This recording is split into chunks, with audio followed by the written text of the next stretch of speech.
Now let's talk about that issue that I previewed before we took a break. A sample conducted by South African health economics company Hexor found that 24% of the 1,060 workers had been diagnosed with depression in the previous 12 months. Now that's a third of which who did not disclose their diagnosis to their respective employers. Depression in the workplace is a major hindrance to productivity. Tiene Stander, the CEO of Hexor, joins us in studio to talk more about this. Tiene, thank you very much for being us and welcome to the program. Thank you very much. All right, so let's just talk about this survey. We're looking at 1,060 people. Many people would say, okay, but that's such a small amount of people to generalize on. But obviously this was conducted in a large manner. Talk to me about it. Yeah, it always sounds small, but statistically that is a significant sample given the research questions that we wanted to ask.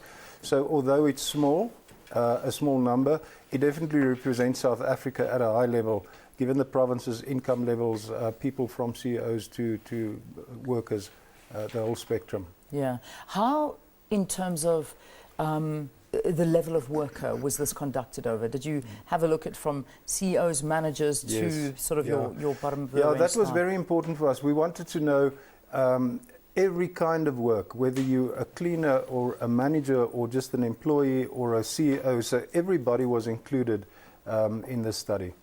Okay, so this is a wide variety of people tested. Let's have a look at the fact that of the people that were diagnosed, hardly any of them wanted to actually reveal it to their employees. Why? What's the problem? I wouldn't say hardly any, but 32% did not disclose. In a direct question, we asked them, did you disclose when you had depression and you took sick leave? They said, no, we didn't. Asking them why, 37% of people said, because I will be discriminated against in my work. It's going to affect my job. And I think that's part of the critical issues that comes out of this research that shows that, like with HIV, there's discrimination against people with certain diseases, depression being one of them. It's for the weaklings. It's, that kind of thing. Yeah. So people don't want to disclose. They're scared of their jobs. Yeah. So they're actually frightened to tell their bosses in case they lose their job, in a nutshell. Yes. Or, it's increased time, promotion time. You're not going to tell your boss you've got depression. Yeah. You might just miss out on that opportunity. Yeah. All right. Let's talk about the type of things that you look for. What are the questions that you asked people, and how did you come to the conclusion that these people were suffering from depression? The survey was structured in 3 areas. So firstly, we wanted to know knowledge about, these people, the respondents' knowledge. Do you know what depression looks like? Would you recognize it in yourself and in other people? The second one was awareness. Are you aware of people around you in the workplace with depression? To what extent do you know people with depression? And the third part was, how do you manage this? How do you when you recognize it as a manager or as a co-employee, how do you manage it? So those were the 3 axes of the survey, and we found maybe one interesting part of what we found is that people are not really aware of the symptoms of depression. They know things like it's people with a low mood, or they come down back to work a little bit down in the dumps kind of thing. That kind of thing, 72% of people recognize that. The important thing that they did not know were the cognitive symptoms, the symptoms of how we use our knowledge in our work to be productive. Yeah. They didn't recognize that. Yeah. And that's where productivity loss happens. It's because I can't make decisions. I can't do my work. Yeah. So what advice do you give to people? I mean, let's say I'm not feeling well, it's affecting my family life. It does. I mean, you bring this with you. You're at work more than you are anywhere else. You spend more time with your colleagues than you do with your family in some circumstances.